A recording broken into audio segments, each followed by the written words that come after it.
Hello दोस्तों, welcome to ICM channel. इस video में डिस्कस करने वाले हम सब एक आईपीओ और एक स्टॉक के बारे में। आईपीओ कौन सा, यहाँ पे इलेक्ट्रॉनिक मार्ट्स के बारे में बात करें, क्योंकि यहाँ पे जो जीएमपी है वो यहाँ पे गजब का जीएमपी यहाँ पे जाते हुए दिखाई दे रहा है। प्लस यहाँ पे डिस्कस करेंगे यहाँ पे कब तक आपको मालूम चल जाएगा कि यहाँ पे क्या आपको मिला या नहीं मिला, और प्लस यहाँ पे ये भी जानेंगे कि क्या यहाँ पे जीएमपी में गिरावट आपका हो सकता है या नहीं हो सकता है, और कैसा लिस्टिंग होते हुए दिखाई देगा।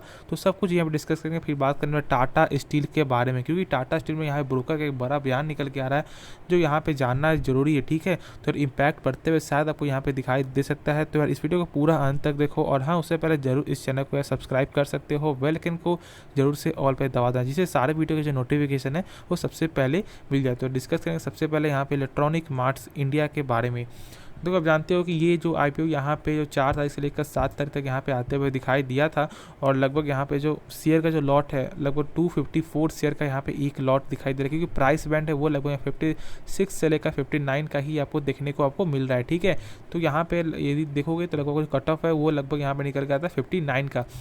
तो यहाँ पे अब ये समझना है कि यहाँ पे जीएमपी क्या और क्या यहाँ पे इम्पैक्ट कुछ पड़ सकता है नहीं, लेकिन उससे पहले कुछ इसके बारे में जान लो। देखो ये जो कंपनी है ना, एक आपको इलेक्ट्रॉनिक प्रोडक्ट की सेल करने वाली साउथ इंडिया की सबसे बड़ी कंपनी है, प्लस साथ ही देश की सबसे बड़ी में जो चौथी नंबर में आपको आती है क्या, रिटेल चैन इलेक्ट्रॉनिक्स मार्ट्स का। ठीक है, ये कंपनी जो यहाँ पे रिटेल बिजनेस में लगा पूरे भारत में यहाँ पे जो 4 नंबर पे आपको देखने को मिलती है, तो इसको आप यहाँ पे हल्के में मत लो।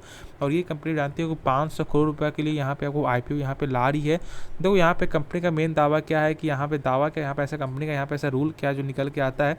यहाँ पे कंपनी क्या करेगी, सबसे पहले लगभग आपको 50-60 करोड़ यहाँ पे डेप्ट को यहाँ पे कम करेगी, प्लस यहाँ पे आपको नए आपको वेयर हाउस को यहाँ पे खोलने का प्लान है। तो बहुत सारी चीज़ों के यहाँ पे कंपनी आपको प्लान सोच रही है। अब जानते हो कि ये कंपनी की खास बात क्या है ना, कि ये जो मार्ट तो है ही यहाँ पे, लेकिन यहाँ पे ई कॉमर्स में भी ये कंपनी आपको ध्यान दे रही है। तो आप समझ सकते हो कि यहाँ पे जो ई कॉमर्स एक लॉन्ग टर्म का एक भविष्य है। आप समझ सकते हो कि जो जहाँ पे आज जो है सारे लोग यहाँ पे आपको ई कॉमर्स के द्वारा ही कुछ भी जो सामान मंगवाते हैं वो सारा यहाँ पे ऑनलाइन के द्वारा ही यहाँ पे मंगाते हैं। और लगभग यहाँ पे इनका जो यहाँ पे आपको जो रेवेन्यू है लगभग यहाँ पे देखने को मिलता है आपको ई कॉमर्स का लगभग 40 करोड़ का यहाँ पे जो आपको जो एक डिपेंड यहाँ पर रहना पड़ता है ई कॉमर्स के हिसाब से। और ई कॉमर्स यहाँ पे लगातार गेन होते हुए दिखाई दे रहा है। आज 40 करोड़ है, यहाँ पे ऐसा हुआ था फिर लगभग 45 करोड़। तो यहाँ पे लगातार आपका जो है ई कॉमर्स के चलते यहाँ पे जो सेल्स में प्रॉफिट में यहाँ पे गेन देखने को सेल्स में यहाँ पे गेन देखने को आपको मिल रहा है। तो आप इसको हल्के मत लेना। और ये कंपनी एक ऐसा हो सकती है कि लॉन्ग टर्म में कुछ अच्छा खासा यहाँ पे कर सकता है। ठीक है, लेकिन वो तो यहाँ पे लॉन्ग टर्म का बात है, लेकिन अभी हम सब यहाँ पे ये जानेंगे ना कि यहाँ क्या शॉर्ट टर्म में यहाँ पे लिस्टिंग गेन आपको देगा या नहीं देगा। देखो सबसे पहली बात, अभी जो यहाँ पे जो जीएमपी चल रहा है यानी कि जो ग्रे मार्केट प्राइस आप जानते हो यहाँ पे चलते हुए दिखाई दे रहा है कितना, लगभग यहाँ पे निकल रहा है 35 रुपया का। ठीक है, यानी कि जो भी प्राइस बैंड है, यानी कि 59 से प्लस जोड़ दो यहाँ पे 35, ऑलमोस्ट लगभग 60 से 65% का यहाँ पे जो है जीएमपी निकल के आ रहा है। लेकिन ये चीज़ यहाँ पे समझ लो कि देखो जब मार्केट में कुछ भी इम्पैक्ट पड़ता है तो कुछ ना कुछ यहाँ पे जीएमपी भी घटते हुए दिखाई देता है। ठीक है, यदि मार्केट आपका पॉजिटिव होगा तो यहाँ पे जीएमपी भी आपको लगातार बढ़ते हुए दिखाई देगा। आप जानते हो कि यहाँ पे बहुत ज़्यादा ऐसा पैनिक का सिचुएशन है, क्योंकि यहाँ पे बहुत सारे आपको ब्रोकर का मानना है कि 15,500 का यहाँ पे निफ्टी 50 आपको टच कर सकता है। ठीक है, तो इससे भी इम्पैक्ट पड़ते हुए आपको यहाँ पे दिखाई देगा। तो इससे यहाँ पे आप हल्के में मत लो। लेकिन हाँ एक चीज़ है कि यहाँ पे आपको लिस्टिंग गेन तो यहाँ पर ज़रूर आपको देखने को आपको मिल जाएगा। ठीक है, लेकिन एक चीज़ और समझ लो, यहाँ पे लॉन्ग टर्म के लिए अभी होल्ड मत करना। जो भी यहाँ पे लिस्टिंग गेन होगा उससे यहाँ पे आपको जो है प्राप्त कर लेना, नहीं उसका प्रॉफिट बुकिंग यहाँ पे कर लेना। ज़्यादा यहाँ पे ऐसा नहीं कि यहाँ पे लॉन्ग टर्म के लिए होल्ड नहीं करना। देखो ऐसा नहीं कि यहाँ पे लॉन्ग टर्म के लिए मैं बोल रहा हूँ कंपनी खराब, बिल्कुल नहीं। लेकिन जो शॉर्ट टर्म, देखो यहाँ पे आईपीओ में ज़्यादातर पैसा वही लगाते हैं जो उनको क्या चाहिए, शॉर्ट टर्म में यहाँ पे पैसा चाहिए। ठीक है, तो वो शॉर्ट टर्म में यहाँ पे लिस्टिंग गेन से ही आपको पैसा मिलते हुए दिखाई दे जाएगा। तो मैं ज़्यादा लालच नहीं करना है। ठीक है, जो भी यहाँ पे लिस्टिंग गेन होगा वो यहाँ पे आप ले लेना। प्लस साथ ही साथ यहाँ पे जो मेन जो खास बात क्या है कि जो जीएमपी तो यहाँ पे लगातार बढ़ रहा है, ये बढ़ रहा है, साथ साथ ही में ये कंपनी अपने स्टोर को भी यहाँ पे बढ़ा रही है। जो सबसे मेन बात क्या है, देखो यहाँ पे लगभग जो 36 शहरों में 112 स्टोर है, और लगभग ज़्यादातर यहाँ पे देखा गया आपको तेलंगाना में, आंध्र प्रदेश में, एनसीआर में, ये सब में ज़्यादातर यहाँ पे देखने को मिल रहा है। प्लस आपको रेवेन्यू में भी यहाँ पे लगातार ग्रोथ होते हुए दिखाई दे रहा है। ठीक है, 2022 में लगभग 4,349 करोड़ का था, वही लगभग 2021 में था 3,201 करोड़, यानी कि लगभग 2025 लगभग 30% तक यहाँ पे जो है ग्रोथ आते हुए दिखाई दे रहा है रेवेन्यू में। तो इसको आप हल्के में मत लो। कंपनी कंपनी का यहाँ पे हर चीज़ यहाँ पे सही निकल के आता है, तो यहाँ पे ज़्यादा आपको लालच नहीं करना है। यदि प्रॉफिट बुकिंग यहाँ पे करने को मिले तो यहाँ पे प्रॉफिट बुकिंग यहाँ पे आप जो है कर लेना, ठीक है। कंपनी को ज़्यादा यहाँ पे ऐसा नहीं कि यहाँ पे आप आराम से होल्ड करके चल रहे हो, वरना यहाँ पे क्या हुआ ना कि जो अभी आपको जो हाल फिलहाल जो यहाँ पे IPO जो देखने को मिल रहा था, जो आपका हर्षा इंजीनियर्स, उसमें क्या हुआ था, मैंने कहा था कि जो भी आपको लिस्टिंग होगा उससे यहाँ पे बेच करके आप प्रॉफिट बुकिंग यहाँ पे कर लेना, ठीक है। तो बहुत से लोग यहाँ पे क्या करना था ना कि आप जो यहाँ पे आप जो है यहाँ पे लॉन्ग टर्म इन्वेस्टर के लिए यहाँ पे जो खराब कर रहे हो, तो मेरा कोई ऐसा कोई ताल्लुक नहीं होता है। मेरा मेन कारण क्या होता है ना कि तो IPO का मेन कारण ही होता है यहाँ पे लिस्टिंग गेन के लिए लोग यहाँ पे आपको बाइंग करते हैं। बहुत कम % लोग ही आपको लॉन्ग टर्म के लिए यहाँ पे रखते हैं, ठीक है। तो यहाँ पे ज़्यादा कोशिश करना लिस्टिंग गेन के लिए, फिर उसके बाद यदि आपको मार्केट यदि आपको अच्छा करेक्शन देगा, यदि आपको अच्छा प्राइस आएगा तो फिर यहाँ पे लॉन्ग टर्म के लिए उसको बाई कर सकते हो। लेकिन अभी फिलहाल जो है लिस्टिंग गेन के लिए ही सहमत आप रहना। और यहाँ पे डेट निकल के आता है जो आपको कब मालूम चलेगा, तो यहाँ पे डेट निकल के आएगा 12 अक्टूबर को, ठीक है। 12 अक्टूबर इसके लिए एक बड़ा दिन है, क्योंकि यहाँ पे आपको मालूम चले क्या यहाँ पे शेयर आपको मिला या नहीं मिला, ठीक है। तो ये एक बड़ा दिन है, जो भी तो यदि मिला तो भी फायदा, नहीं मिला तो भी हम सब बोलते ज़्यादा आपको लॉस नहीं होगा, ठीक है। तो यहाँ पे आपको आराम से होल्ड करके चलो, यानी कि जो भी आपको लक के वजह से यहाँ पे आपको आराम से रहो, ठीक है। टेंशन ज़्यादा नहीं लेना है। तो चलो जो नेक्स्ट स्टॉक है उसके बारे में डिस्कस यहाँ पे कर लेते हैं। तो वो डिस्कस कर लेते हैं हमसे यहाँ पे टाटा स्टील के बारे में। देखो टाटा स्टील को मैं यहाँ पे हमेशा से मैं यहाँ बुलिश रहा, क्योंकि ये एक गजब का स्टॉक है। लेकिन अभी क्या हो रहा है ना कि अभी यहाँ पे लगातार प्रेशर में देखने को मिल रहा है। देखो मैंने इसको हमेशा से कहा, जब तक यहाँ पे 113 जब तक यहाँ पे लेवल आपको आते हुए नहीं दिखाई देगा, नहीं जब तक 113 का लेवल जब तक आपको सस्टेन करते हुए नहीं दिखाई देगा, तब तक यहाँ पे आप वेट एंड होल्ड करना, ठीक है। कुछ भी करने का फैसला भी नहीं लेना है, ठीक है। बहुत से लोगों का यहाँ पे ये कहना था कि नहीं ऐसा नहीं होगा, यहाँ पे और ज़्यादा गेन होगा या कुछ भी होगा। तो यहाँ पे आप देख सकते हो कि जो मैं बोल रहा हूँ वही आपका ऐसा चलते हुए दिखाई आपको दे रहा है, ठीक है। मैंने कहा था कि यहाँ पे करेक्शन देखने को मिलेगा और वैसे ही यहाँ पे करेक्शन देखने को आपको मिल भी रहा है। तो यहाँ पे अब जो है और क्या हो रहा है ना कि यहाँ पे तो पहली बार सबसे ज़्यादा फेड का मीटिंग है, ठीक है। 2 मीटिंग यहाँ पे और बाकी है, जिससे यहाँ पे पूरी चांस क्या है कि यहाँ पे आपको जो रेट आपका हाइक यहाँ पे होगा ही होगा, ठीक है।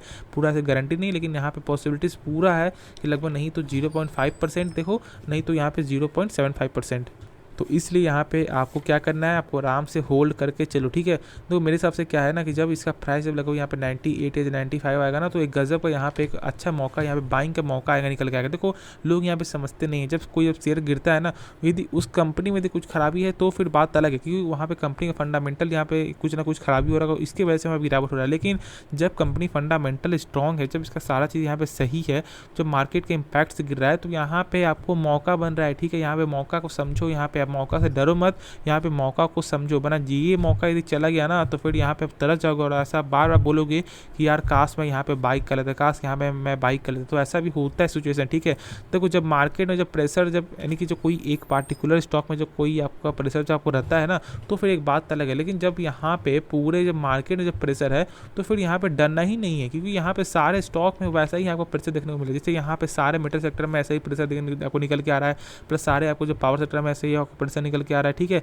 तो यहाँ पे एक स्टॉक पे नहीं, सारे स्टॉक में मार्केट में लगभग सारे मार्केट में ही प्रेशर है। तो यहाँ पे करना क्या है, जब यहाँ पे डीप जा रहा है ना, तो यहाँ पे थोड़ा थोड़ा यहाँ पे करके आप उठाओ।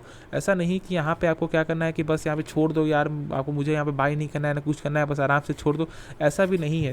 यदि आपके पास पैसा है, ठीक है, यदि आपके पास क्या है पैसा है और यदि आपके पास ज़्यादा भी ज़रूरत नहीं है, तो यहाँ पे यदि और ज़्यादा गिरावट होता है, मान लो यदि इसका प्राइस आपको 98 आता है या 95 आता है ना, तो फिर यहाँ पे आप कुछ ना कुछ करके यहाँ पे उठाओ, जिससे यहाँ पे बहुत ज़्यादा आपको जो है लॉन्ग टर्म में जो है ना एक अच्छा खासा यहाँ पे क्या होगा, प्रॉफिट में यहाँ पे देखने को आपको मिलेगा। तो इस बात को यहाँ पे समझो और यहाँ पे आप जो है बाई करो, जिससे बहुत कुछ आपको हेल्प मिलेगा। देखो सबसे पहले बात क्या है ना कि यहाँ पे लोग अभी आपको एक चीज़ और क्या समझ रहे हैं कि इसका जो यहाँ पे प्राइस बहुत ही कम आ गया, 103 आ गया है, क्योंकि जानते हो कि ये स्टॉक स्प्लिट हो रही है कि ये कंपनी किया है, ठीक है। प्लस आप जानते हो कि 7 स्टॉक यानी 7 कंपनी साथ यहाँ पे मर्जर भी होते हुए आपको दिखाई दे रहा है, जिसके वजह से अभी भी उतना ज़्यादा यहाँ पे आपको कोई ऐसा जो है बोलते हैं जब यहाँ पे किसी जब न्यूज़ आता है, एक बड़ा न्यूज़ आता है तो शेयर में आपको न्यूज़ की वजह से भी तेज़ी आती है, लेकिन इसमें कोई तेज़ी आते हुए दिखाई नहीं दिया, यानी कि मार्केट यहाँ पे कोई हमारी मार्केट जो निगेटिव इम्पैक्ट की ही तरह यहाँ पे लेते हुए दिखाई दे रहा है, ठीक है। तो ये एक सही चीज़ मुझे यहाँ से जो मेरे हिसाब से यहाँ पे निकल के नहीं आ रहा है, क्योंकि बहुत से लोग यहाँ पे मन में डाउट क्या होगा कि जब यार भाई यहाँ पे जब मर्जर का जब न्यूज़ आया तो शेयर में कोई भी हलचल होते हुए दिखाई नहीं दिया। यदि आप चेक करोगे ना तो कुछ भी ज़्यादा हलचल नहीं, वैसा नहीं कि जब मर्जर का न्यूज़ सुना तो कंपनी ने यहाँ पे 5% का 10% का यहाँ पे आपको तेजी आया, बिल्कुल भी नहीं। कंपनी बस अपने हल्के से यहाँ पे ले ली, क्योंकि देखो सबसे पहली बात क्या है कि मर्जर जो हो रहा है ना, ये मर्जर यहाँ पे सबसे बड़ी कंपनी टाटा स्टील ही है, और जो सारे यहाँ पे छोटी कंपनी यानी कि टाटा यानी जो टाटा स्टील पेरेंट कंपनी है, बाकी सब इसका आपको जो एक जो सब्सिडी कंपनी निकल के आते हैं, जो सारे कंपनी यहाँ पे छोटी कंपनी है, जैसे TRF हो गया, टाटा मेटालिक्स हो गया, तो प्लस आपको TSP हो गया, तो ये सब जो जो है छोटा कंपनी है, जिसके वजह से ज़्यादा इंपैक्ट नहीं पड़ा। लेकिन जब जानते हो जब यहाँ पे जब मर्जर का जब आपको न्यूज़ आया था HDFC और HDFC बैंक का, तो फिर क्या शेयर में तेजी आया था और हम लोग इंट्राडे में 15% 10% तक यहाँ पे अपर सर्किट यहाँ पे लगते हुए दिखाई दिया था सारे नहीं दोनों कंपनी में। तो उस तरह से यहाँ पे तेजी बनते हुए दिखाई नहीं दे रहा। और लोगों को यहाँ पे एक और डिमांड है कि क्या यहाँ पे कब तक मर्जर होगा। तो मर्जर में यहाँ पे टाइम लगता है, ठीक है, यहाँ पे कम से कम 1 मंथ यहाँ पे शायद यहाँ पे तो देखने को मिल सकता है, ठीक है। तो देखो यहाँ पे मर्जर से कोई इंपैक्ट आपको नहीं पड़ना चाहिए मेरे, मर्जर कब हो नहीं हो उससे कोई फर्क नहीं पड़ना चाहिए। यहाँ पे आपको टाटा स्टील में फ़र्क देखना है, यानी टाटा स्टील का फंडामेंटल जानना है, इससे न्यूज़ जानना है, तो ज़्यादा इंपैक्ट मेरे हिसाब से नहीं पड़ना चाहिए। तो यहाँ पे जो ब्रोकर ने जो है ना बहुत बड़ी बात बोल दी, उन्होंने आपको ये कह दिया कि 15,500 का जो लेवल जो गिरेगा ना, तो उसमें जो मेटल सेक्टर में भी प्रेशर देखने को मिलेगा, ठीक है। तो इसी बात से यहाँ पे बहुत सारे लोग डर भी रहे हैं, बहुत सारे लोग ऐसा कर रहे हैं कि नहीं मैं सोमवार को यहाँ पे सेल करूँगा, ये करूँगा। ऐसा बिल्कुल भी ऐसा नहीं करना चाहिए मेरे हिसाब से। जितना मौका मिले यहाँ पे बाइंग करते रहो, क्योंकि यहाँ पे लगातार देखोगे तो डाउ जोन्स यहाँ पे एक दिन उठ रहा है तो यहाँ पे 2 दिन यहाँ पे आपको गिर रहा है, ठीक है। तो ऐसा ही चलते हुए आपको दिखाई दे रहा है, तो यहाँ पे मौका का फ़ायदा उठाओ, ना कि यहाँ पे डरो, ठीक है। तो मैं ऐसा करता हूँ कि इसके बारे में जो डाउट हो क्लियर हो गया होगा। और बहुत सारे ब्रोकर ने ऐसा यहाँ पे आपको जो ये भी बोला था कि लगभग 104 का टारगेट मिलते हुए दिखाई दिया था जब इसका प्राइस चला था 98 का, और यहाँ पे लगभग 104 का आते हुए भी आपको दिखाई दे दिया है। तो यानी कि जो टारगेट है वो भी ब्रोकर के द्वारा आपका जो अचीव होते हुए आपको दिखाई दिया है। लेकिन ऐसा नहीं कि आप ब्रोकर के कहने पर कुछ भी आपको बाइंग करना है या सेलिंग करना है, बिना खुद से यहाँ पे जाने, बिना कुछ से समझे यहाँ पे कोई भी डिसीजन यहाँ पे नहीं लेना चाहिए, क्योंकि यहाँ पे कोई नहीं जानता कि कब शेयर में गिरावट आ गया, कब शेयर में यहाँ पे तेजी आएगा, जब तक उसे यहाँ पे अंदर की बात जब तक यहाँ पे नहीं मालूम है, ठीक है। तो मैं आशा करता हूँ कि इस वीडियो में जो डाउट हो क्लियर हो गया होगा और क्या करना है वो भी समझ में आ गया होगा। होल्ड करके चलो, मौका यहाँ पे बाइंग करना है। तो यार इस वीडियो से आपको इतना ही रहेगा। तो आपको पसंद है जो इस वीडियो को लाइक कर सकते हो, जरूर से इस चैनल को सब्सक्राइब कर दो। ऐसे वीडियो हमारे चैनल में डेली मिलता रहता है। तो मिलते हैं नेक्स्ट वीडियो, तब तक के लिए धन्यवाद।